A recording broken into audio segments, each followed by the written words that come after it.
All right, so I got some pretty wild updates here for you guys on the ongoing investigation into Donald Trump for essentially stashing a bunch of highly classified documents at his private Mar-a-Lago residence and potentially jeopardizing a lot of the information that was in these documents. So here from Forbes, they basically put together a compiled list of all of the people who we at least publicly have been made aware were at Mar-a-Lago at some point and could have, in theory, hypothetically been exposed to some of these documents or been given some of these documents. So we're going to get into this here in a second, but we also have this aspect that dropped a couple of days ago, which is also absolutely insane. Trump had 48 empty classified folders at his Mar-a-Lago residence. Okay, 48 empty classified folders. So the obvious follow-up question to that is, where the fuck did these documents go? Did you lose these documents? Did you give these documents to somebody else? Were they stolen by somebody else? I mean, whatever the situation is, 48 empty classified folders is a pretty insane situation and should be, alarming to say the least. I mean, it's not like, he just wanted to collect empty classified folders to just have sitting around. Obviously, there's some shit here that is actually missing. And we also had this insane aspect of this story here from Common Dreams Jake Johnson. He says, deeply alarming. Files seized from Trump include document on foreign nations' nuclear capacity. Okay, nuclear capacity. So, all right. First of all, before we get into this actual list of the people who were there, understand something, okay? We're talking about nuclear documents. We're talking about the potential of, some of these documents either going missing or being stolen or being handed out by Donald Trump personally. But at the end of the day, none of the arguments that the Trump legal defense has been making have actually been defenses against the potential charges that he is going to be facing for this. Because at the end of the day, regardless of whether or not he says that he did a bulk declassification or, initially they started off with the narrative of, oh, we didn't have these documents, the FBI planted this evidence, then they turned to, okay, we had these documents, but I did this bulk declassification, then now they're transitioning to all of these other arguments. None of these are actually getting to the core of what the potential charges are for this, okay? At the end of the day, these are not Donald Trump's documents, all right? These belong to the National Archives, okay? They belong to the U.S. government. Donald Trump is not the president anymore, so these documents, technically more so belong to Joe Biden and the U.S. federal government than they do to Donald Trump. So again, none of the arguments that they've been making in defense of Donald Trump are actually a substantial legal defense against the charges that he could be facing for this. So they give us a little bit of a list here and a breakdown on some of the absolutely alarming people who could have potentially or hypothetically had access to these documents. So they say that Trump's guests have included Nigel Farage, Ray J, randomly. What the fuck is the connection between Trump and Ray J? Not exactly sure about that, but apparently he was down there. And Michael Flynn. Okay, so this one is probably the single most alarming out of any of the names that are going to pop up on this list, as well as one that you're going to hear in a second here. But Michael Flynn, this guy is absolutely fucking deranged. They say that as well as Republican members of Congress, local government officials, current candidates, and conservative operatives, foreign power players have also stopped by. And in addition to Farage, a one-time member of the European Parliament, one of the most well-connected people in Brazil, came to the office. They say that Eduardo Bolsonaro, a member of the country's National Congress and the son of the far-right reactionary fascist president of Brazil,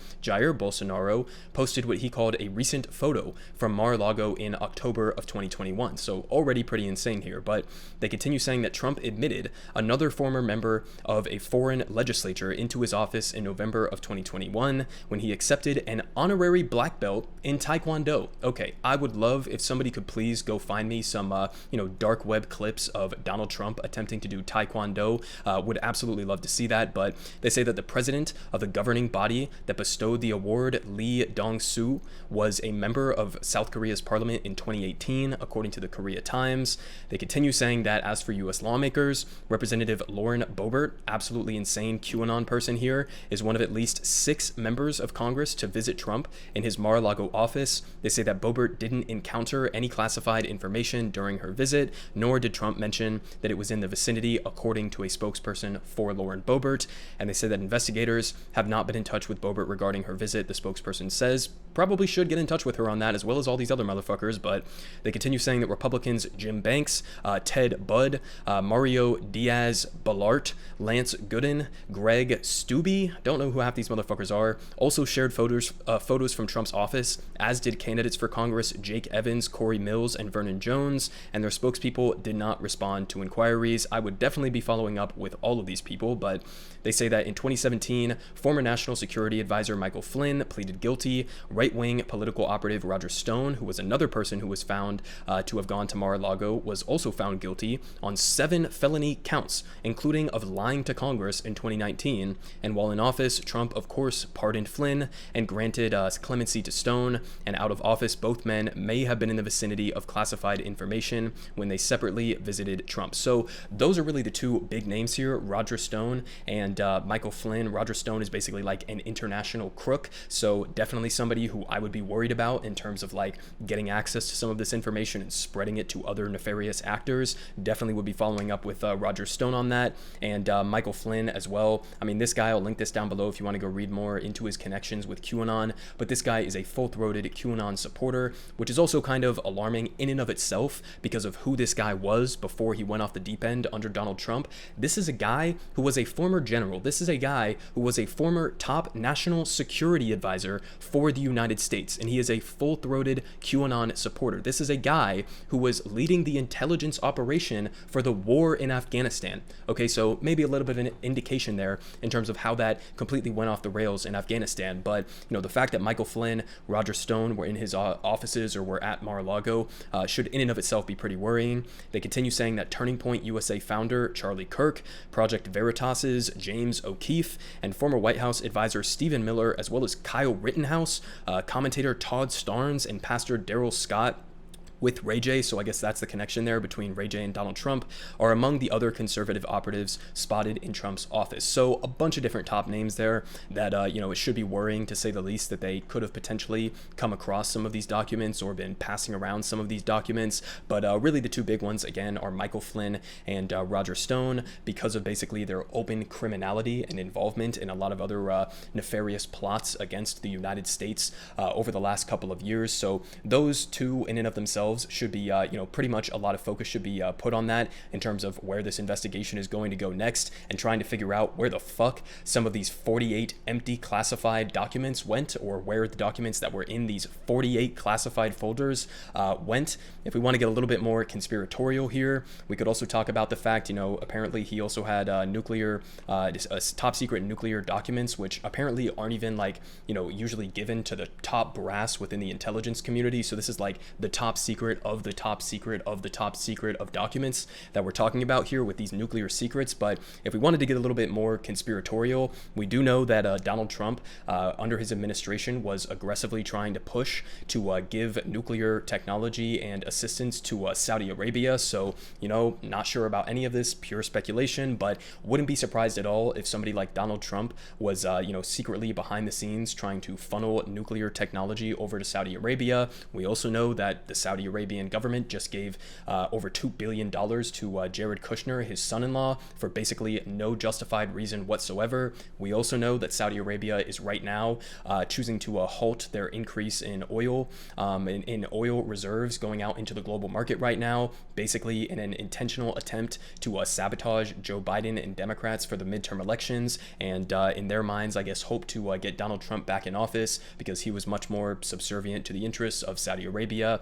Not that Joe Biden is like some strong bulwark or, you know, defense against the government of Saudi Arabia, but this would be a pretty interesting thing to follow up on in terms of like, you know, where exactly was this nuclear technology going? Was it going anywhere? Why the fuck would Donald Trump even want to have nuclear documents on his, you know, or within his personal possession if he wasn't going to be doing something nefarious with them? I mean, there's no justification for him having basically any of these documents again, but the fact that you had top secret nuclear information on a foreign power or foreign government's nuclear technology, then like, you know, what are you doing with that? What we need some follow up on this, right? This is absolutely fucking wild. But this is just some of the recent stuff that we had. We also had this drop a couple of days ago. Apparently a Trump appointed judge has granted the Trump team a special master request, which is basically just going to give a temporary delayed period to the Donald Trump team, and it's in all likelihood going to be overturned if the DOJ decides to challenge this ruling. The judge basically did did this for political purposes and was on very shaky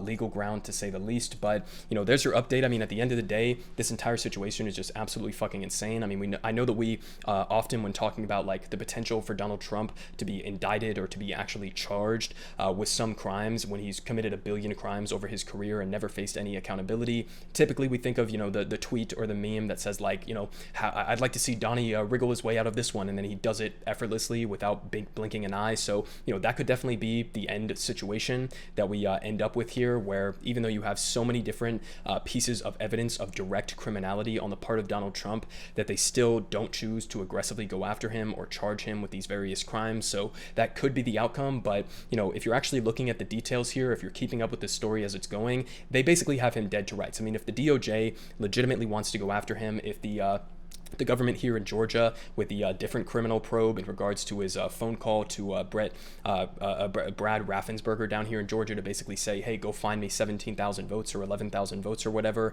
You have that investigation. If the Manhattan investigation of his tax fraud and all of those allegations goes through, there are 800 different things that are going on right now, investigations that are going on right now that could and should lead to Donald Trump actually being charged. But it's basically just going to be up to, how aggressively some of these states want to go and how aggressively the Department of Justice wants to go against Donald Trump, as we also have Donald Trump and his various lackeys and allies within the media and within Congress who are basically going around and like threatening that there's going to be some sort of a mass movement or, violent pushback from Trump supporters if there ever is any accountability for Donald Trump. So it's a pretty volatile situation, to say the least, but should be interesting to continue following with these updates and see if, all of these brazen crimes are met with even an ounce of actual accountability for one of the wealthiest people in this country and one of the most corrupt politicians in U.S. history, which is saying a lot because most U.S. politicians are pretty fucking corrupt.